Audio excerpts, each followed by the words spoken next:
So, hello everybody. This is me, Prakhar Sharma, your host at the Job Opportunities in Esports webinar series. We have a very cold Thursday evening right now, so I hope you all are having your tea by your next to you or coffee, whatever you prefer, and join us in the next episode. So, before we move further, as usual, I'm going to tell you about who we are. And from developing the regional know-how of the esports to bringing people together in the collective community of esports, we do everything. The ecosystem of esports that we are determined to create focuses on creating and promoting member participation in various activities, discovering various business possibilities in esports, boosting cooperation in the area, creating a strong network of gaming enthusiasts, connecting experts and companies in the industry, and one of the most important ones, coaching and supporting entrepreneurs in gaming. So for today's episode, we are delighted to have with us Mr. Arttu Hämäläinen, and he's gonna tell us everything about Shoutcasting. So hello, Arttu. Hi, Great hi. to have you with us. Pleasure to be here.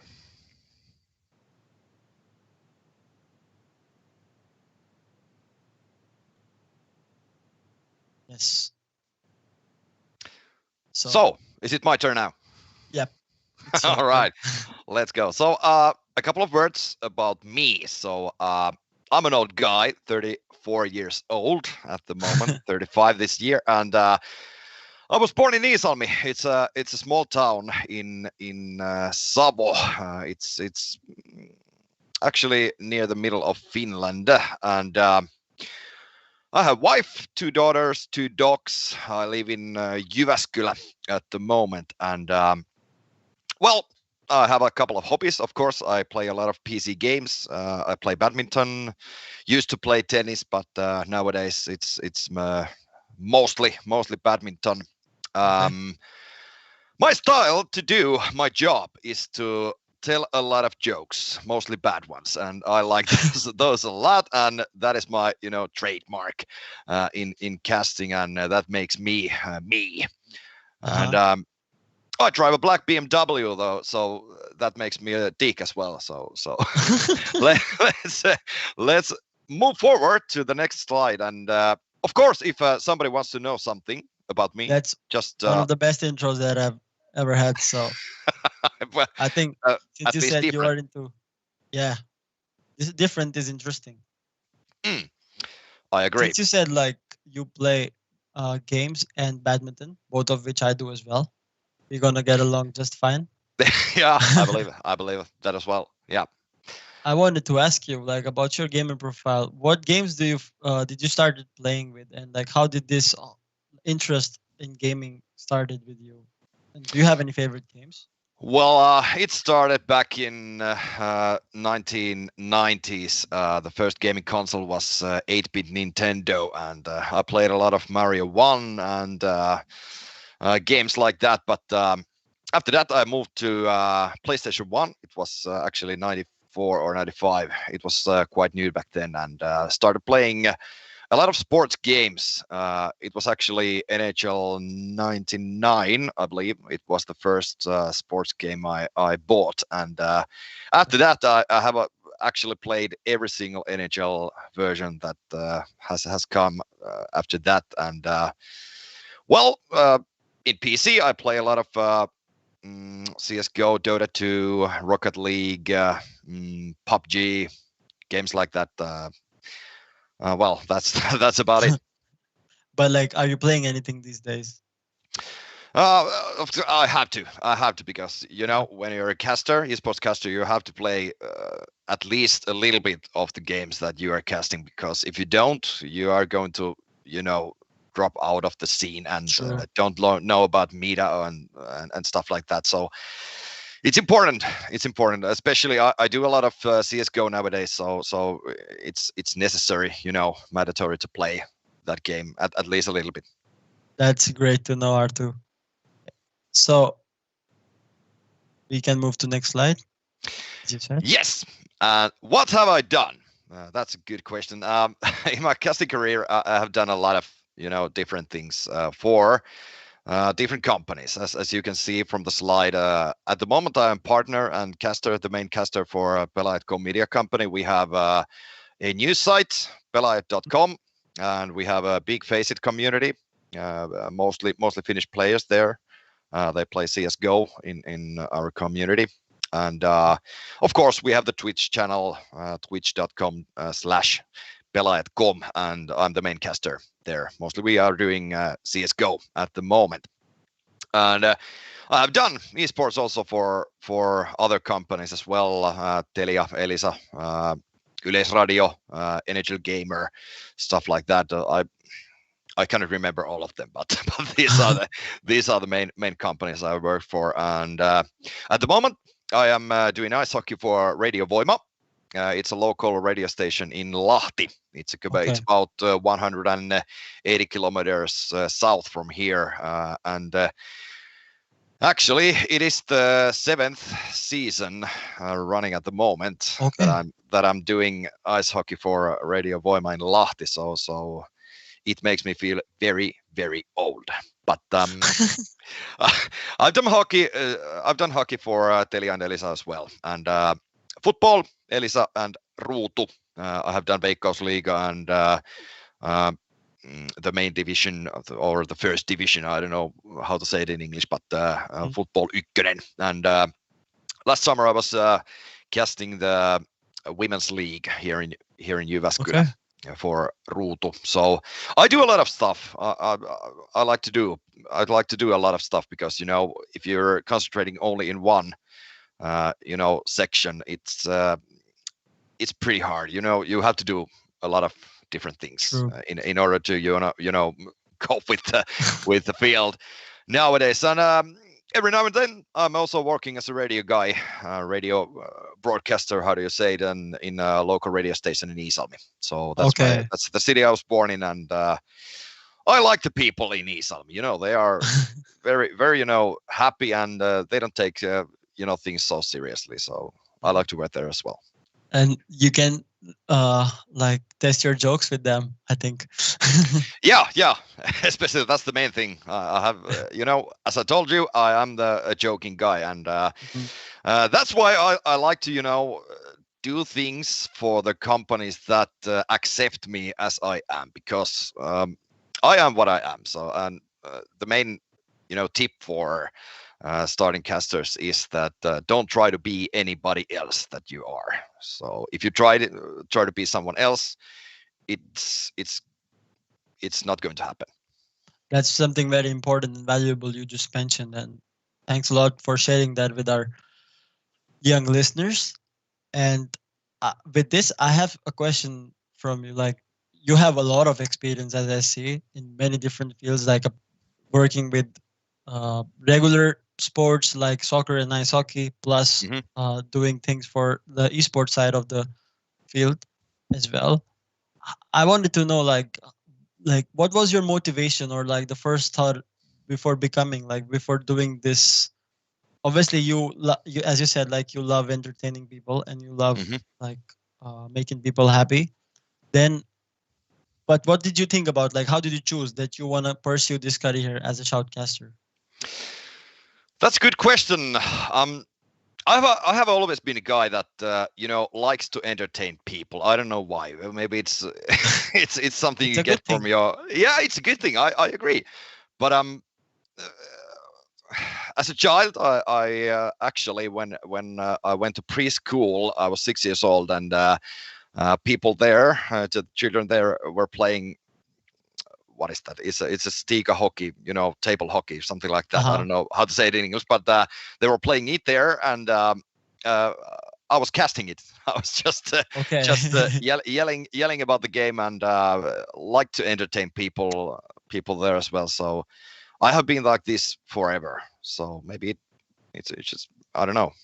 I think it goes perfectly with you. Like, do something that makes you happy, and like you know the best, and I think that you are pursuing that. So yeah, and of course, it makes me happy, but I like to make other people happy as well, and that's, I think, the main motivation is for me. So I like to entertain people. I consider myself as an artist, an entertainer. Yeah. That's the thing that drives me forward. That's actually really good because people like there's not many people who want to make others happy. So if you're doing that with your work, I think that's like the best that you can actually get. So that's a very good thing, Arttu. I want to ask you like some questions, if you don't mind, about the like best game you have ever shoutcasted. What can you say? Like, do you have any? I don't have a specific game, but I remember it was back in 2019 autumn. We were doing, actually, it was a CS:GO major tournament in Berlin, and we were doing it here in Jyväskylä, and we started to cast in the tournament in Finnish, but there was a problem. There was a competitor that had bought the rights to cast in Finnish in Twitch, so we ran into problems. So we were not allowed to do it in Finnish, and it was a hickey situation. We were thinking about we have two options: either not do it at all, and that's the worst case scenario, or we had a possibility to do it in English, and that's pretty interesting, because we had zero casters that can speak good English, and we decided to do it in Mylly English, so it's kind of like Finnish rally English, so very bad English. A lot of Finnish words mixed with English language, and it really skyrocketed. We had a lot of viewers that around the globe. There were viewers from South Africa, Australia, United States, Canada, and they were just they wanted to see and hear what the Mylly English sounded like. It was terrible, but it was entertaining. We were telling a lot of jokes. We were singing Barbie Girl in a live cast and stuff like that, and it really skyrocketed. People loved it, and that's very memorable. Was the Barbie Girl song also in Finnish? In Finnish? No, no, it was in Mylly English. Mylly English. I'm a Barbie girl. But like Mylly English, is it something similar to like if you combine Finnish and English, like Finglish?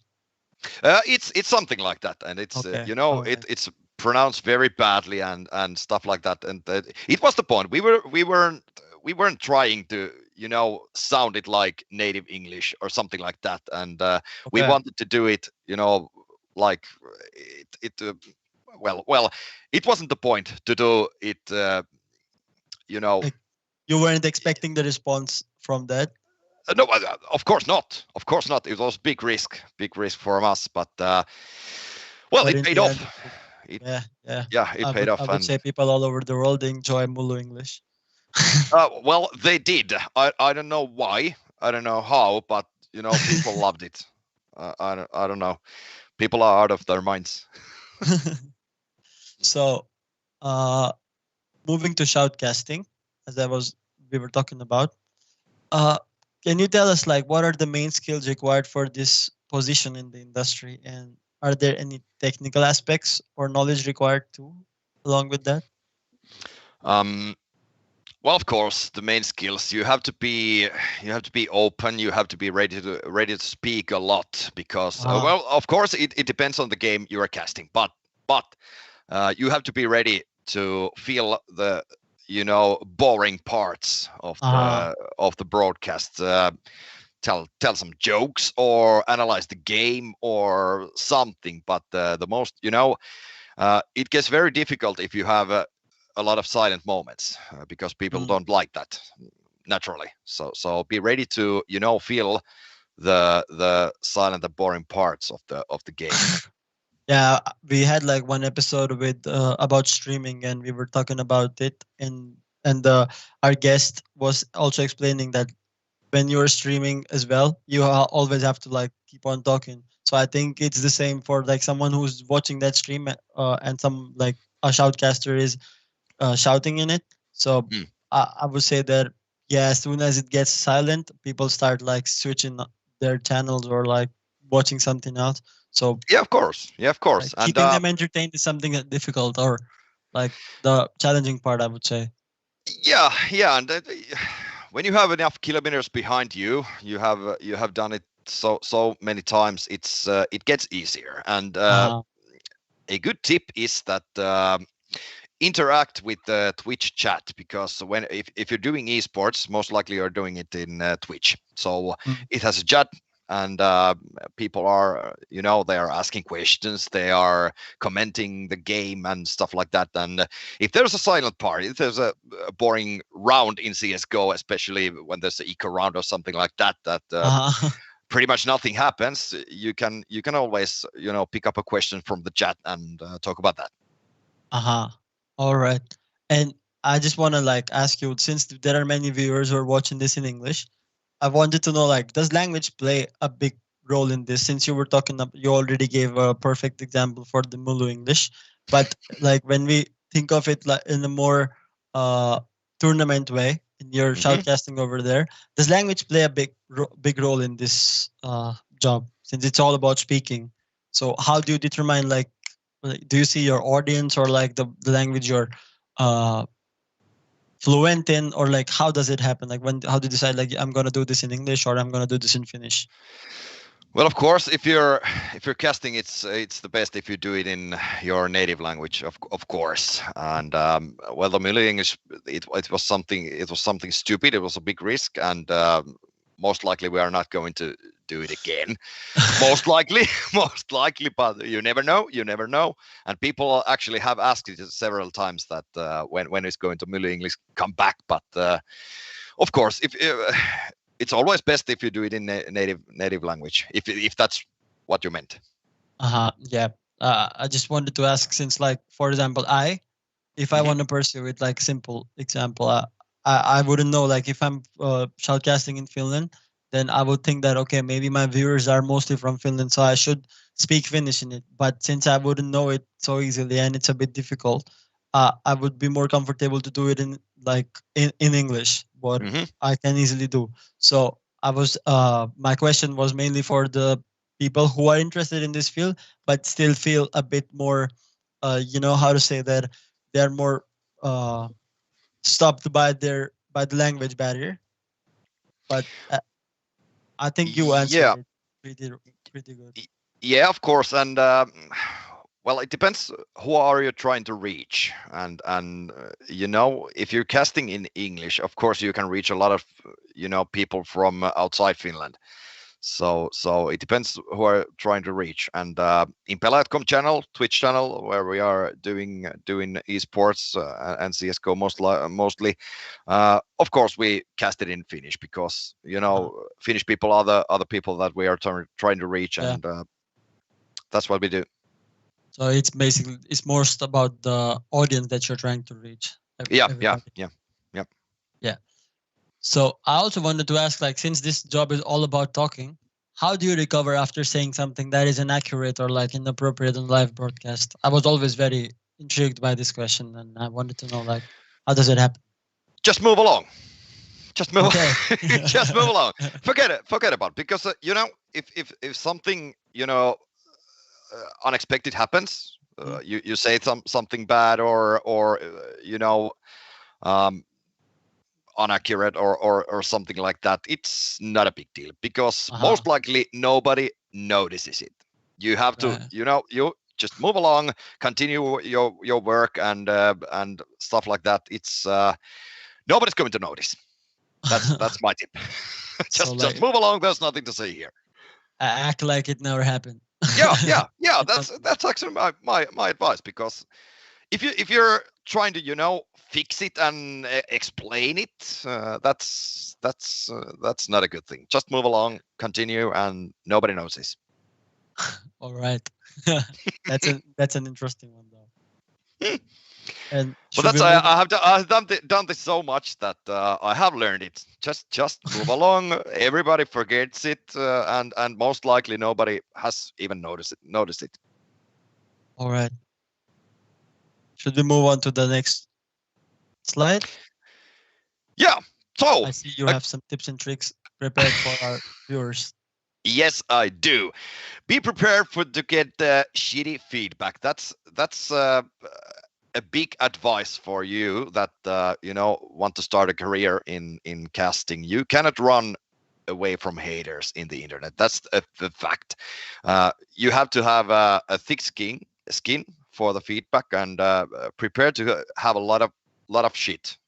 Mm. That's a fact. And if you cannot accept it, if you are not ready to get take the feedback and a shitty feedback, and if you're not if you get offended very easily, I think this is not your job. That's cruel, but the world is cruel. The world is cruel, and well, for people like me, I don't really care about the feedback. If you're starting to read things that people write in the internet, you're going to lose your mind if you care about the text that people are writing there, because anonymity, if you're anonymous in the internet, you can write pretty much anything you want, and that is support to people, well, if they're not feeling good about themselves, and they have a shitty day, they have bad situation in their life, so it's very easy to write bad things about someone in the internet, and that's about it. I think you're right. Like, internet trolling can actually demotivate some people from pursuing this, but then again, as you say, like, the world is cruel and you have to either just accept it and move along, or like it's too difficult to otherwise sustain in anything on internet. Like, you can basically start anything, but you would get the negative feedback, and it's just gonna, like, you shouldn't let it like demotivate you. Yeah, the people that are trolling in internet, they want to see your reaction. They want that you react to their shitty feedback, and if you do, it's just like throwing gasoline in flames, and it's not a good idea, because that's what they want, and just ignore it. If you see something like that in the internet, just move along, just ignore it and do your job. Try to be better. That's my advice. Yep, that's a good one. And more tips and tricks, and also the fact that it's a long road, and you have to be willing to walk through it, because casting is like bodybuilding. That's actually a good good referral. You can learn it by yourself, of course. You can go to the gym and start building yourself, but getting good results requires a lot of hours, a lot of kilometers. It's not a quick thing to get good. Can I ask you something? Like, of course, as you said that it takes a lot of kilometers. Like, how do you practice for it apart when you're not doing the job? Like, what do you do, like, apart from playing or something? Like, do you always think about like what I can use, or like how does it happen? Because I literally have no idea in this field, and I'm so much eager to learn more about it. Well, if you want to get better, it's always good that you practice at home. It sounds a little bit dumb, but if you want to get better and you are new and as I say, rookie caster, it's always good to just put some game on the screen and start casting it, and afterwards just listen your own working and try to get better like that, to get rid of manners and just listen to yourself. Okay.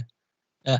Do you want to tell our audience, like, why is it called shoutcasting and not commentating? I think some people are like a bit confused. I call it casting. You call it casting.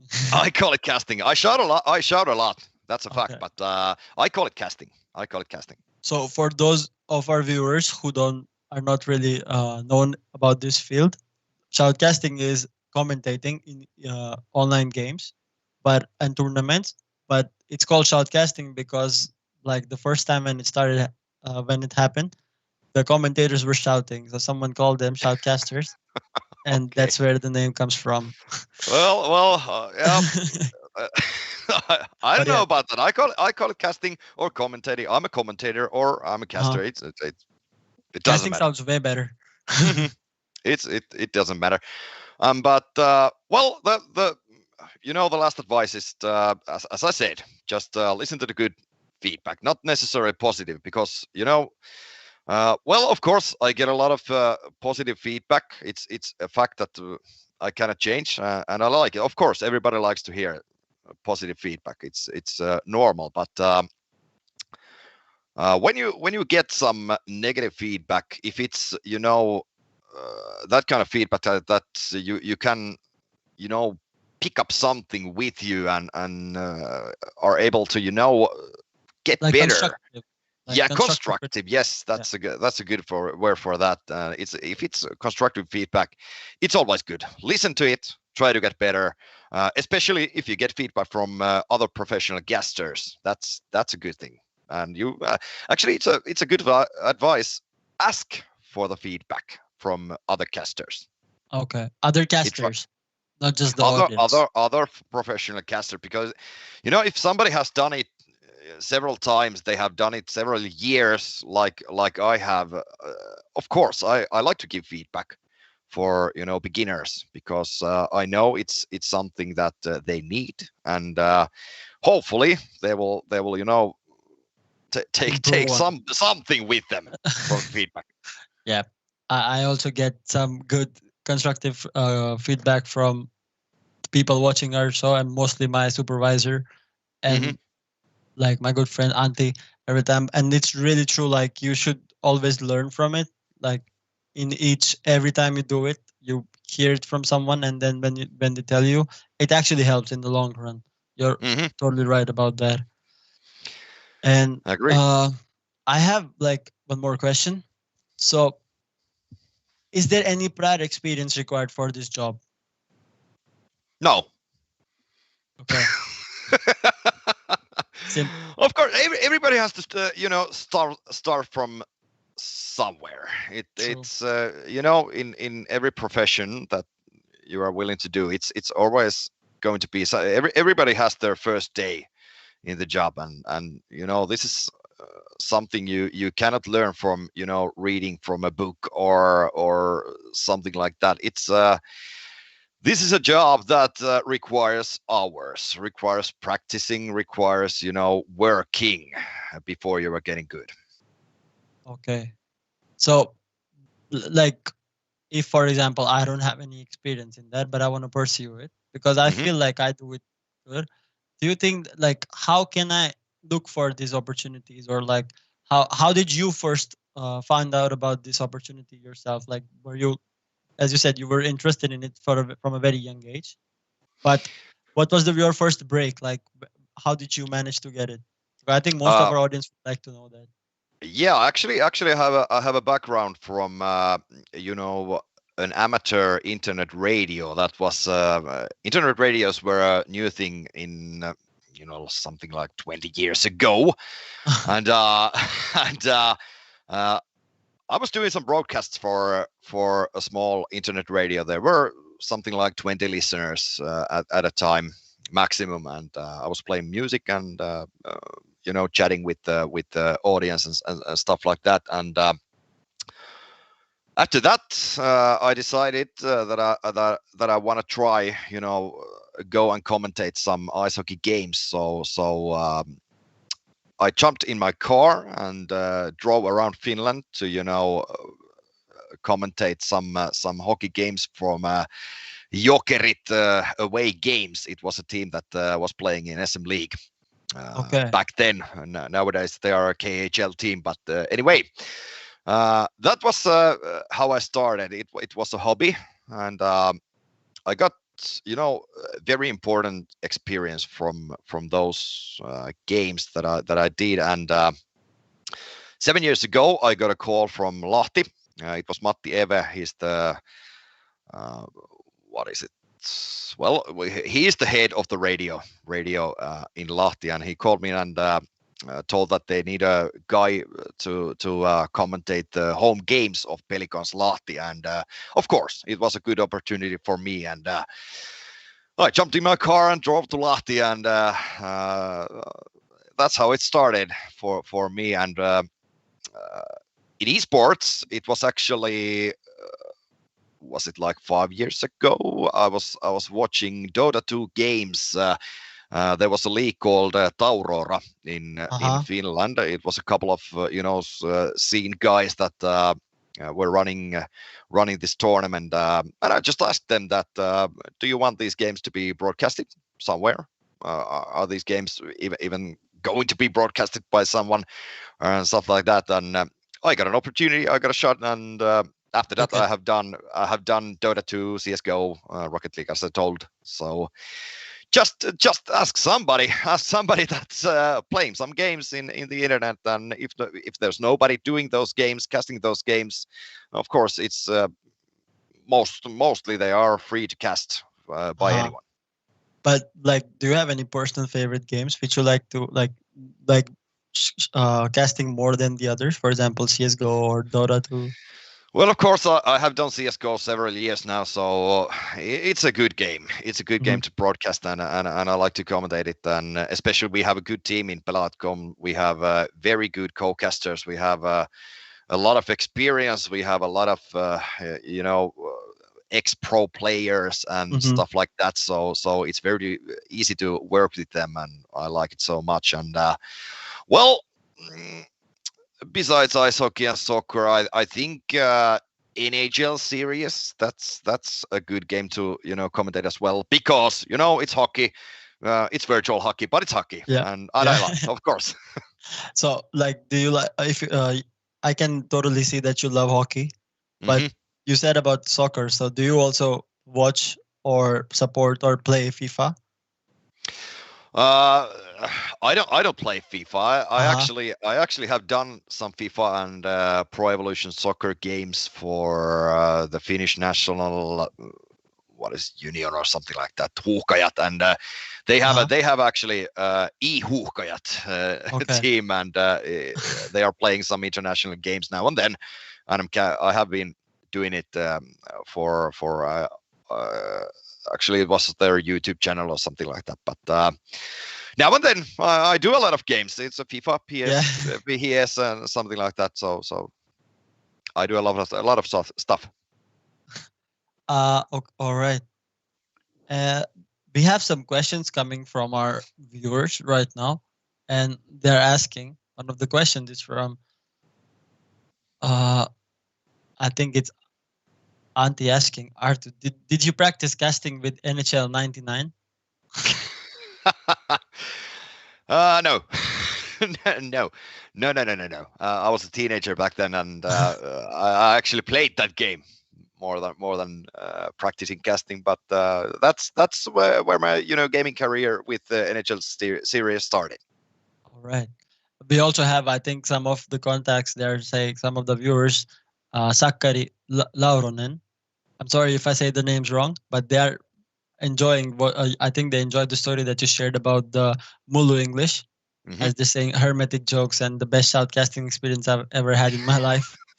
Also, they mentioned that the best thing was that you had 2-3 times the amount of viewers to the Finnish shoutcast. So yeah, I don't know why. I don't know. As I told you, people around the world that they just came and listened to the shitty English, and they loved it. I don't know why, but it was a great experience. It is. I'm gonna remember it for the rest of my life. So, what can you say is like the most fun part about your job, like which you consider? Every day is different, because every game that you're going to commentate is going to be different. So that is the I love it. Every time I go to work, I love to go to work. It doesn't matter if you do it from home or have to drive 400 kilometers to an ice hall or something like that. It doesn't matter. I love it. I love my job so much. That's so good to see, like someone loving their job and someone loving what they do, especially when it is about entertaining others. That's really motivational, Arttu. Yeah, Thanks a and lot. it's very important that you love what you do, because if it's difficult to get out of bed and you don't like what you do, it gets very frustrating. It gets very hard during the years. So uh, if you don't like it, so maybe you should think about something else. That's actually true, and it should be for like all the feeds. I would say like do Mm. it only if you like it. Yeah. I have a question. Like you mentioned something about slow and uninteresting parts of the job, Hmm. but how do you make these slow and interesting games more exciting? Like, do you have any tips for that? Uh, um, I prefer telling some jokes, Uh mostly huh. bad ones, of course, but I tell a lot of jokes, and as I mentioned, I like to interact with our chat. So Uh huh. we have a very active Twitch chat in Pelaicom channel, and I like to pick up some questions and comments and stuff like that, because uh, if you're casting CS:GO, there's always going to be some rounds that are not so interesting, eco True. rounds and stuff like that. So pretty much nothing happens in several minutes. So pick up some questions from the chat, and if there's none, just tell the chat to ask some questions and tell some comments about the game and stuff like that. So interact with the chat. That is Okay. that is a big and good advice for you. I think yeah. Like when the going gets tough, talk to the chat audience. Yeah, but it's a good way. If you run out of things to say, always look at the Twitch chat. Pick up something from there. uh, Once again, coming back to like the job in general, I wanted to ask you. Like you said that you are working right now permanently with at what was the company? Like I Pelaaja.com. Pellet.com. Yeah. So I wanted to ask you, like, what is better for being a shoutcaster, having a permanent contract or going freelancer? Like, Um, well, it depends on the contract, because if you go on a permanent contract, it usually means that you cannot work for anybody else. You have to get a very good salary out of that. So for me, it's better to go freelance. And of course, I'm working mainly for Pelaaja.com. But as I told, I have been working for Telia and Yle and Elisa and companies like that. And my contract allows me to do it. So there's no point for me to just do things for only one company, because uh-huh. it's not financially you know good for me. Yeah, true.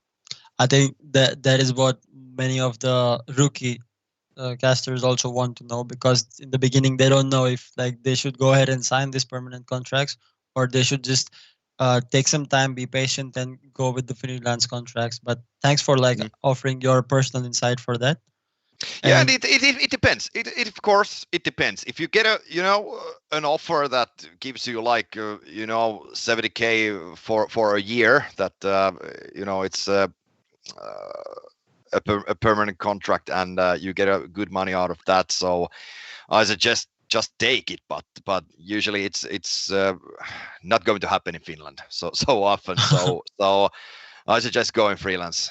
all right.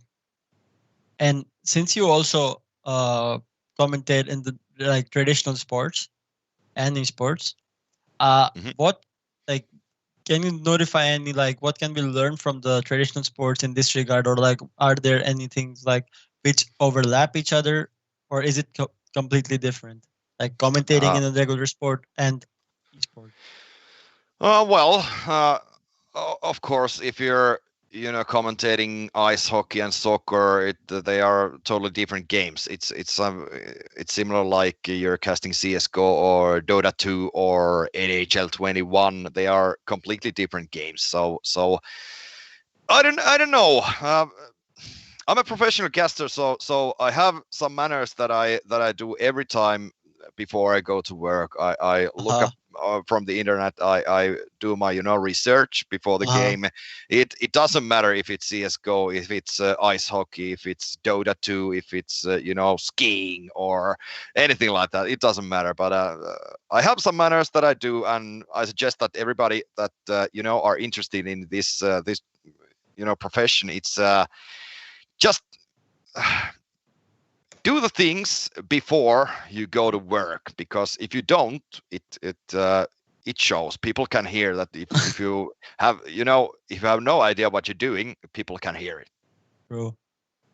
Like, That's same in traditional sports and esports. You have to do your research every time. so you have to keep on playing more and more, I would say. Keep on playing more and more, and of course, you have to look up on the internet for the previous games that the teams have been playing, and statistics and stuff like that. It's the same in ice hockey. You do that in ice hockey. You do that in CS:GO, Dota 2. It's the same. So when you collect statistics for the esport players, do you do your research yourself beforehand, or like is it presented to you by like some research already done? Because I've seen a lot of commentators, like usually when the game is going a bit, it's developing, like it's in the like pre stages, not Hmm. so not the climax settings.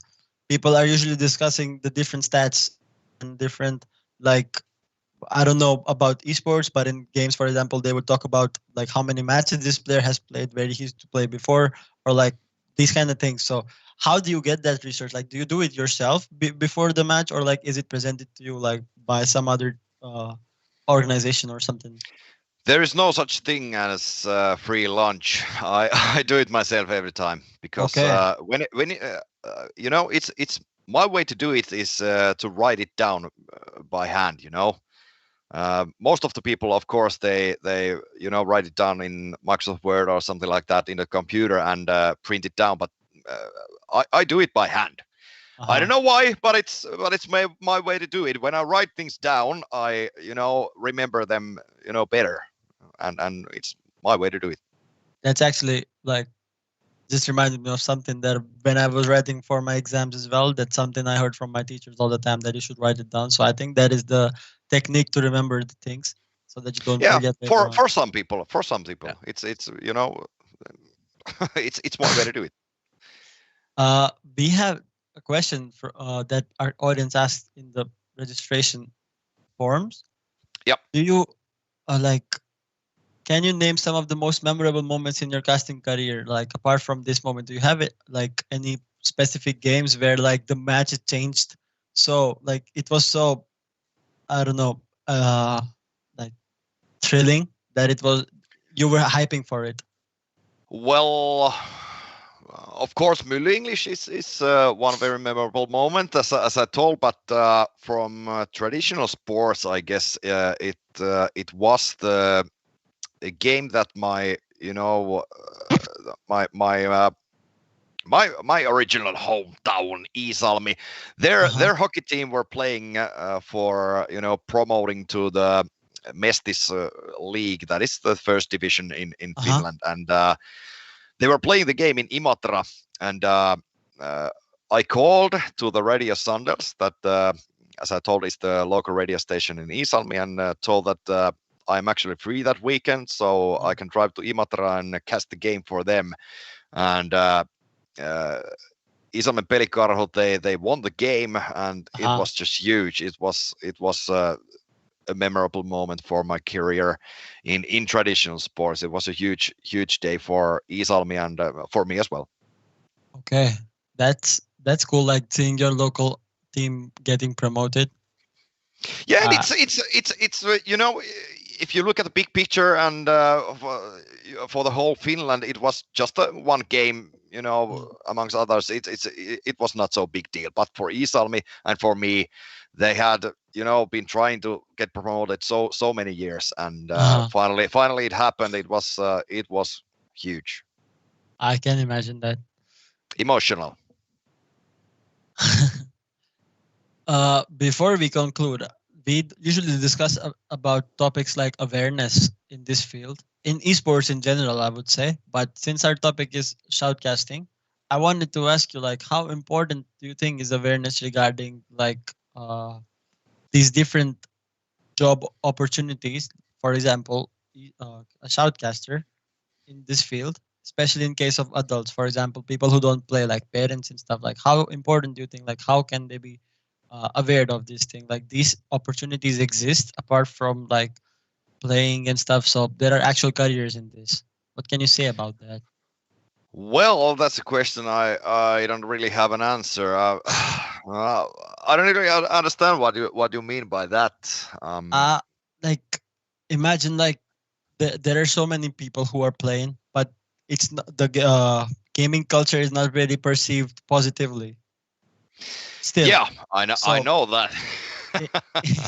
i- in that way, like how do you think that awareness could be generated in like uh people who adults, especially who don't play themselves? For example, majority parents and like other guardians, like what can be done to like make them know that there are these career opportunities, like for example becoming shoutcaster, becoming a streamer, event hmm organizer, and like a therapist in this field. Like, what can you say as a shoutcaster? Like how Well, can you just aware? just watch some games with your parents if you're Uh-huh. interesting if you're interested in this career. So watch some games, watch some tournaments with your parents, and explain the things that you see on the screen and what the caster is saying. Uh-huh. That's a good thing for parents. But time goes by, and my age class, I was born in '86. I think when the time goes by, people are getting more and more positive, about esports and the job opportunities in esports industry. So as the time goes by, it gets better and better by themselves. And as for the Finnish industry, like as a shoutcaster and a game enthusiast yourself, you have a unique perspective of how these games are perceived, especially locally. hmm What do you think? Like, are there any changes required in the attitudes of the Finnish industry in order for the general public to pay more attention?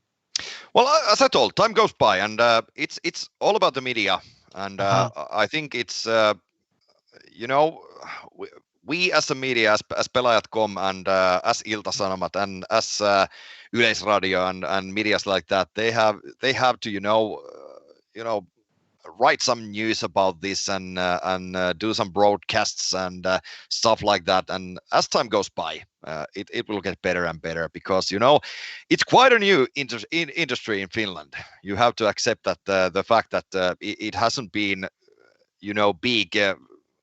For it's be bigger and bigger, of course, year after year. But for the past 2 or 3 years, especially Yleisradio has done a great job. They have done some broadcasts in linear TV, and that of course puts the broadcasts for the older people as well. And as the time goes by, as I told, the time goes People catch by. up.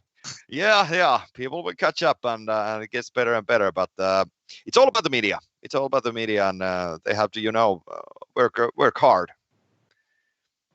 Yes, like that's a good point. Like, what I think patience is the key at the moment. As like you said, over the time period, people will catch up and they will like try to more adjust to it and like see it as a actual competitive environment where like Yeah, and of course, one thing that Mhm. before you can go big in Finland, and of course in other countries as well, you have to have a good production value. If you do it from home and you have low picture quality or something like that, it doesn't look good. It doesn't look professional. And Sure. if you want to go big, you have to look and sound professional and be entertaining. If it gets boring, if it gets low quality looking, it's never gonna be big.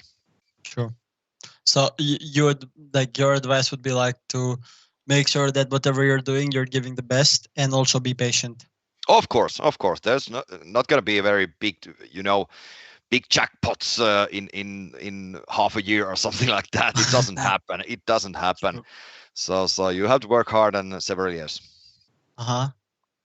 That's really nice of you to like mention it for our rookie casters who are like watching this stream, and they're gonna see some good tips and tricks that you decide to share with them.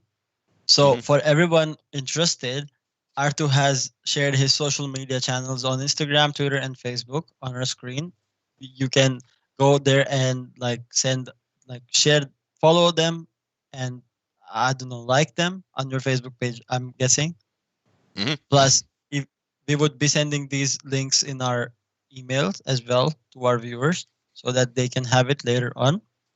And I think we have in the chat. Okay, so Auntie says that we need to have an NHL 99 tournament with SK, where Arttu is the caster speaking only full English. We should definitely do that. Yeah, that sounds at least interesting. Yeah, like you said, probably never gonna happen again. I think we here at SG can make it possible for you. Maybe. Never say never. Yeah, never say never. True. But Arttu, I would really like to thank you a lot for joining us today. Thank you for having sharing me. your deep experiences and insights of working as a caster in the industry for so many years. Like it's amazing. Like for so many years, you have been in the top level and doing not just traditional sports, but like now changing into esports scene as well. And it's really good to have you with us. But now I would like to conclude our episode by mentioning that this esports webinar series is brought to you by the SG project. And today's episode was about shoutcasting. And as you know, we have had like a lot of different kinds of topics discussed in the past as well. And we're looking forward to do that in the future. So don't forget to check out our main webpage and also join our ever-growing network in the Discord, Twitter, and Facebook. We have events and tournaments coming out all the time. So look forward to that if you're in case you're getting too bored at home and during the vacation time, especially since it's so cold outside. And once again, thanks for joining us. See you guys once again. Bye-bye.